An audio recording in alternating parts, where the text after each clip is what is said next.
लड़के की हालत देखो, कितना घायल है, पर तुम्हें पूछताछ की पड़ी है? रूबी, बिना पूछताछ के मैं ये फैसला नहीं कर सकता कि क्या ये वाकई गहरी मुसीबत में है या फिर हमारे रास्ते में पैदा की गई एक नई अड़चन। सॉरी, सही कह रहे हो तुम, इस इलाके में कुछ भी हो सकता है। Anyway, just let's first get him to the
Ruby देखो। कहाँ थे आप लोग? मरने के लिए छोड़ दिया मुझे। हम लोग आपकी तलाश कर रहे थे। Are you okay?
क्या हुआ?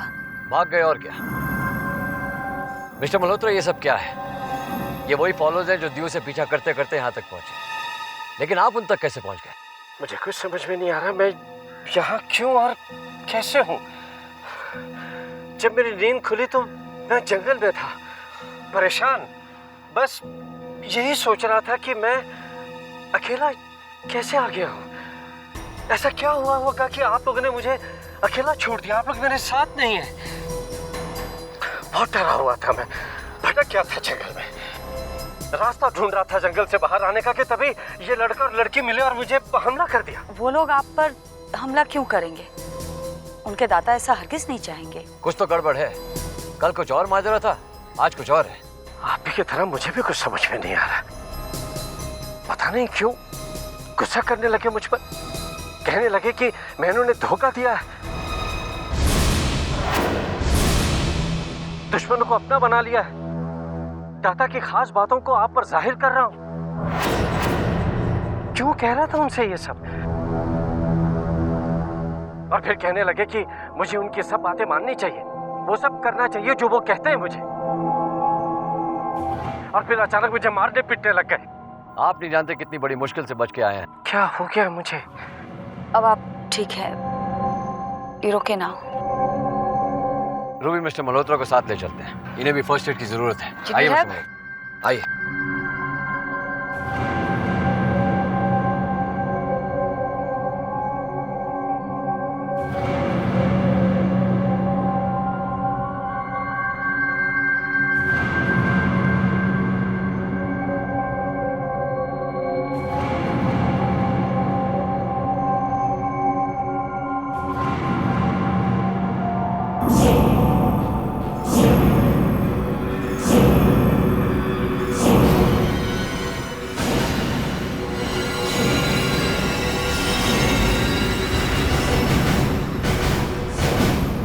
हमारा प्लान कामयाब हो गया।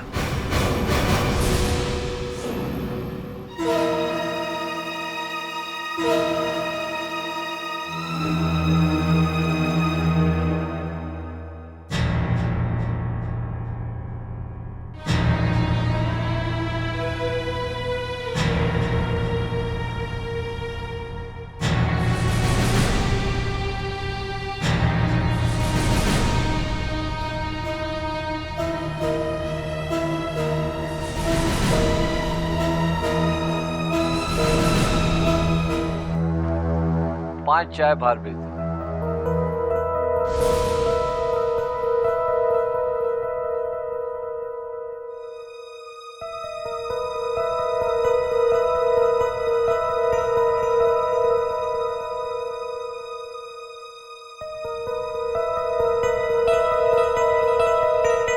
मल्होत्रा साहब, कल रात हुआ कितना? कुछ नहीं, पता नहीं, मुझे बहुत धुंधला धुंधला सा। याद है आपको? हाँ, याद आया। जब मैं अचानक आप लोगों से अलग हुआ तो मैं किसी को ढूंढ रहा था। किसको? क्यों ढूंढ रहा था? कहाँ ढूंढ रहा था? कुछ याद नहीं मुझे। बस मुझे इतना पता है कि जब मैं जागा तो जंगल में था। फिर क्या हुआ? फिर अचानक दो लोग मेरे सामने आ गए। कौन? एक तो वो लड़का जो राहुल से मिलने हॉस्पिटल में आया था, और दूसरी लड़की जो हमने गुफा में देखी थी। फिर अचानक वो लड़का मुझ पर बरस पड़ा और मुझे मारने लग गया। पता नहीं क्या कहे जा रहा था मुझसे और क्या जानना चाहता था, मेरे को समझ में नहीं आ रहा। मैं बस अपने आप को बचाने की कोशिश कर रहा था। बहुत मारा उन लोगों ने। मैं भागने की कोशिश करता रहा और वो दोनों। आपको भरोसा है ये ठीक लौटे हैं?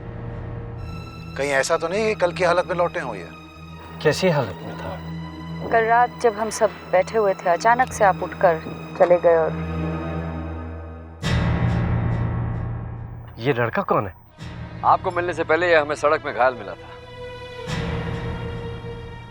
ये हमारे साथ गुफा में जा रहा है।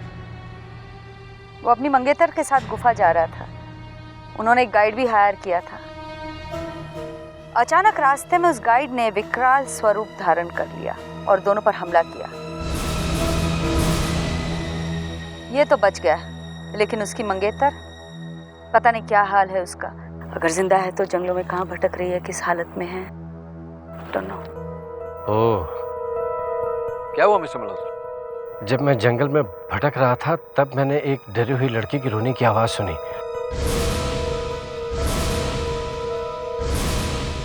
और मैं तय नहीं कर पा रहा था कि ये आवाज जो मैंने सुनी है वो सच्ची है या मेरा भ्रम है, या फिर मैंने संगरोली के सफेद कपड़ों में रोती हुई लड़की का सपना देखा है। अगर तो ये सच है तो फिर वो लड़की वाकई में डरी हुई और बहुत भयभीत थी। वो आपका सपना नहीं, सच था। वो जरूर मेरी काजल ही होगी। वो जिंदा है। क्या आपने उसे देखा? क्या वो जख्मी थी? ऑफिसर, हमें जल्दी जंगल जाना चाहिए। काजल को लाना है। हमें 1 मिनट भी खोना नहीं चाहिए। चलिए। अभिषेक, अब जंगल जरूर जाएंगे, पर बिना सोचे समझे, बिना तैयारी के नहीं। हमने जो रास्ता इख्तियार किया है, हम उसी में आगे बढ़ेंगे। आप मुझसे वादा कीजिए, हम काजल को जंगल से जिंदा वापस लाएंगे। तुम फिक्र मत करो। आइए। ऑफिसर, जरा चिप्स विप्स लेके आती हूँ। आपको चाहिए कुछ? नहीं नहीं, नथिंग नथिंग।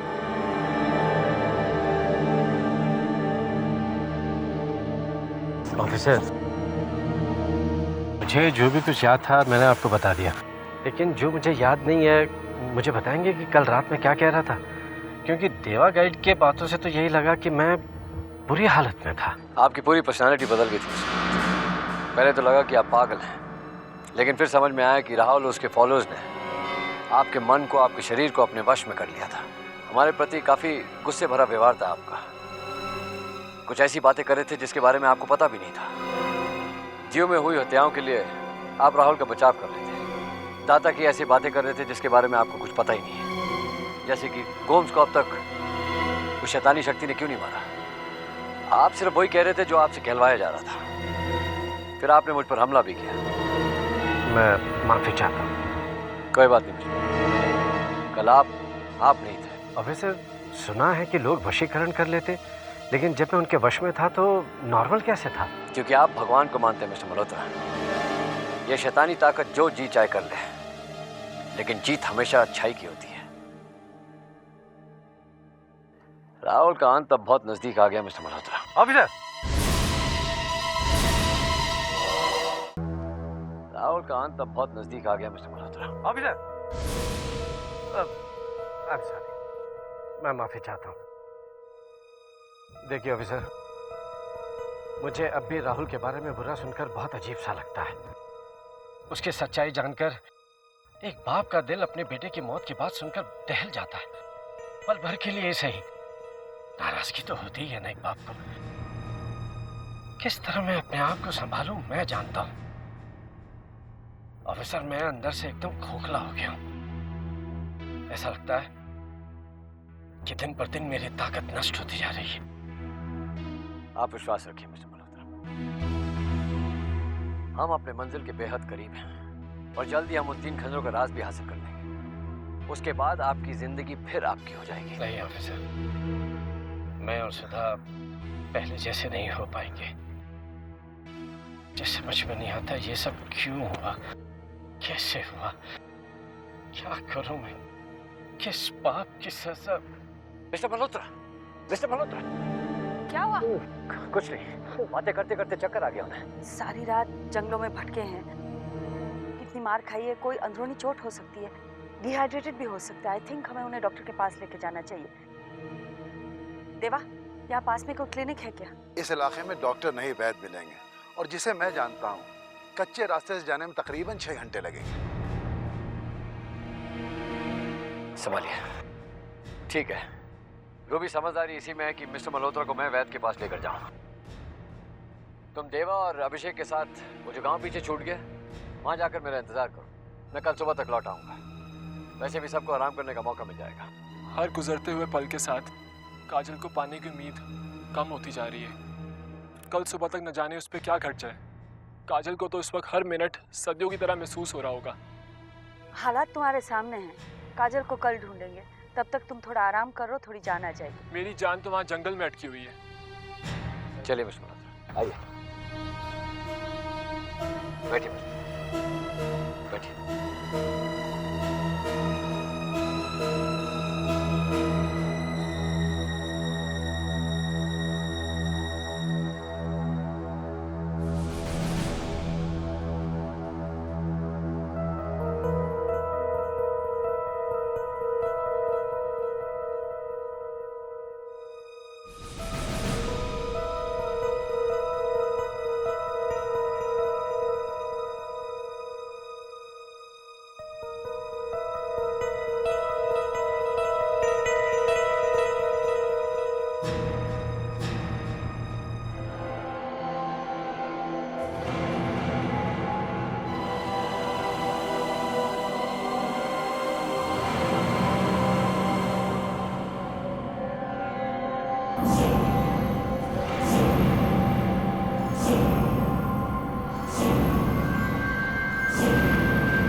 देवा को ऐसी जगह ले जाना जहाँ सुरक्षित सुबह तक आराम कर सके। एक जगह मेरे दिमाग में है।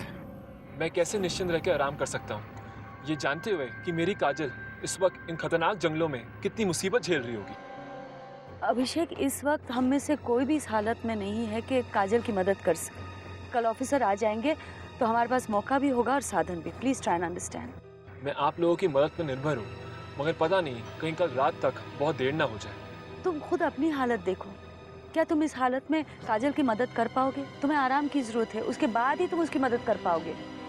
वैसे देवा, हम लोग जहाँ जा रहे हैं वो जगह है कहाँ? उसी गांव में जहां मेनका जी को सवारी दिलाई थी, उसी से जरा आगे एक डाकघर है, डाक बंगला, जहां अपने रहने का और खाने पीने दोनों का इंतजाम हो जाएगा। सेफ तो है ना? मैं वहां कई बार ठहर चुका हूँ, एकदम सेफ है, आप फिक्र मत करें।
आइए मैडम, आप इस कमरे में आराम कीजिए। अगर कोई परेशानी हो तो मैं बगल के कमरे में हूँ, मुझे याद कर लीजिएगा। ये चाबी आपकी।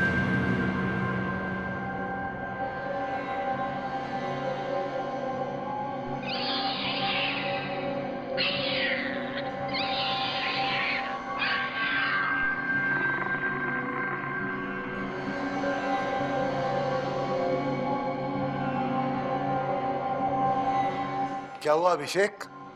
मुझे ऐसा लग रहा है जैसे हमें कोई घूर रहा है। कोई नहीं है, तुम आओ इधर।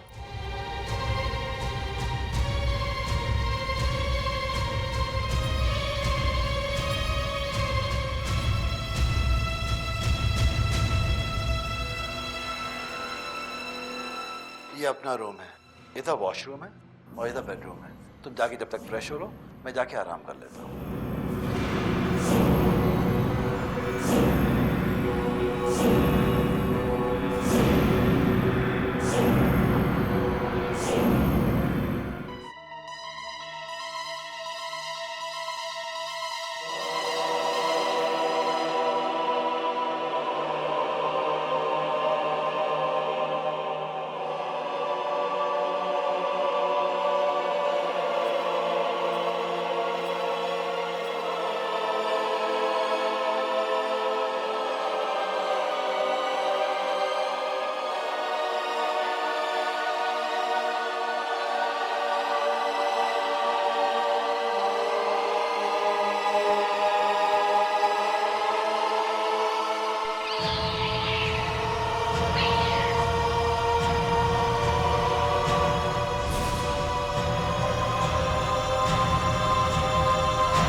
क्या हुआ?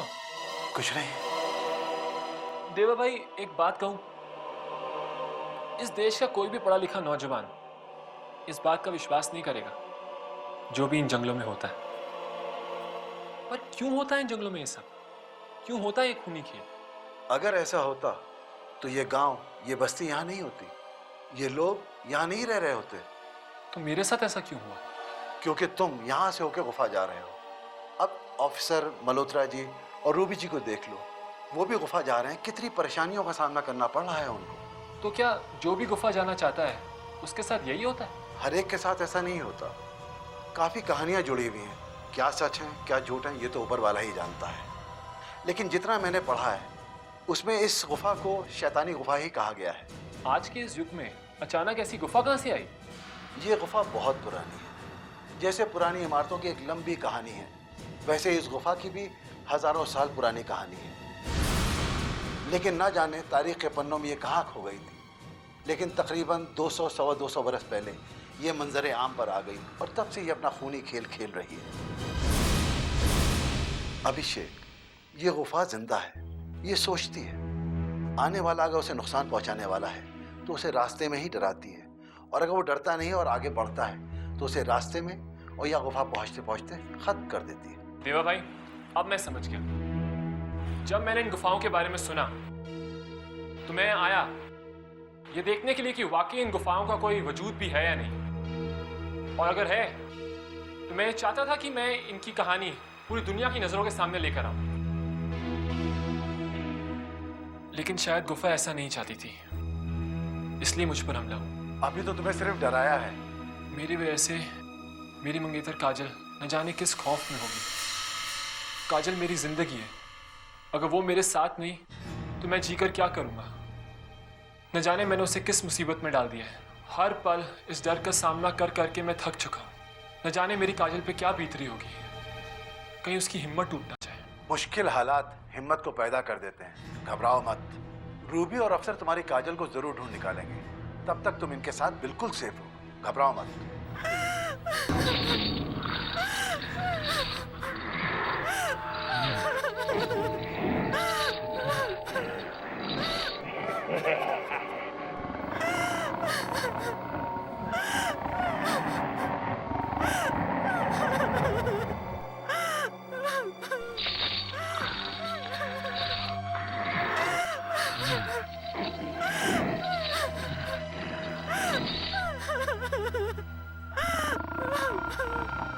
ये आवाज कैसी है?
देवा, देवा, तुम लोगों ने किसी रोती हुई लड़की की आवाज सुनी? जी सुनी तो मैंने भी है। हो सकता है शायद ये काजल की आवाज हो। नहीं, मुझे नहीं लगता। ये आवाज मैंने पहले सुनी हुई है। संगरौली के जंगल में हो ना हो ये वही सफेद कपड़ों में रोती हुई लड़की की आवाज है। सफेद कपड़ों में घूमती हुई लड़की?